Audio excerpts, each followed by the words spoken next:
Good afternoon. Thank you so much for joining us. I'm Georgia Ford. 4 days after the attack in Las Vegas, investigators say they still have no solid information about a motive. Still, they're learning more about suspect Stephen Paddock's life. Many Americans left searching for answers as to why this happened, while others are fighting for their lives. Minnesota health officials plan to mark the end of the state's largest measles outbreak in decades. Meanwhile, Hermantown police officers are investigating several vehicles that have been struck by some sort of projectile. Yesterday, a man reported his car may have been hit by gunfire while driving near the corner of Midway and Hermantown roads. The Haunted Shack opens tonight for its 24th season. And it looks like we have one of the characters from the haunted house right here in the studio with us this morning. Don't let him fool you. It's just Adam Lord. No. Yeah. Happy Friday the 13th. It's going to be a gorgeous week next week. So I wonder, how do I look with this on? You look scary. I look scary? That's intimidating, Georgia. Don't do that. I'll leave the scary. I've been frightened enough today. All right, Adam, thank you so much. Many Americans have professions where they work while the rest of us are sleeping and sleep while the rest of us are awake. These people are fighting their natural sleep schedule. Sounds a little familiar, doesn't it? Just a little bit. Well, we get details from Michelle Schoening on what that means As well, Georgia. Zach, we look forward to your continued coverage. Try not to have too much fun out there in Chicago.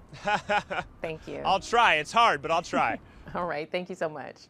Well, UMD fans hoping to head to Chicago this afternoon for the Frozen Four matchup will have to wait a little bit longer.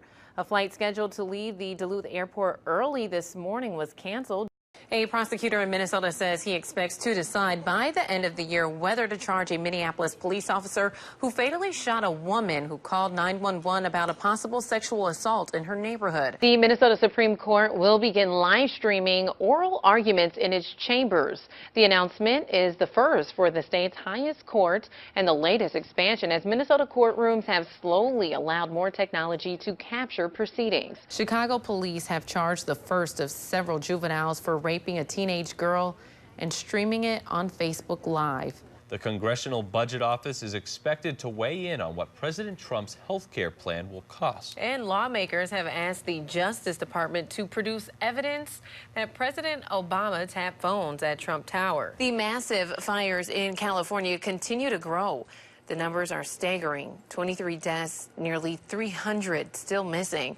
And new evacuations have been ordered just as people were hoping to return home. NBC's Gina Kim joins us now with more from California. We mentioned earlier we are seeing a winter storm across the Northland this morning, which will make for a very messy commute this morning. And KBJR 6's Waverly Monroe is live by the Miller Hill Mall in Duluth this morning. While many are excited and cannot wait for Minneapolis to host the Super Bowl in February, lawmakers want to know why officials at U.S. Bank Stadium hired a security company that had to be fired last month. An internal investigation discovered Monterey Security hired workers with criminal backgrounds and overcharged for its services. Detectives who helped with the investigation told a State House committee yesterday that officials missed too many red flags. 146 million. What would you like? I'm thinking like Andrew Wiggins. Do you have any like need for like a #1 fan? Like I will take some of that to just be one of his boys. 146 million.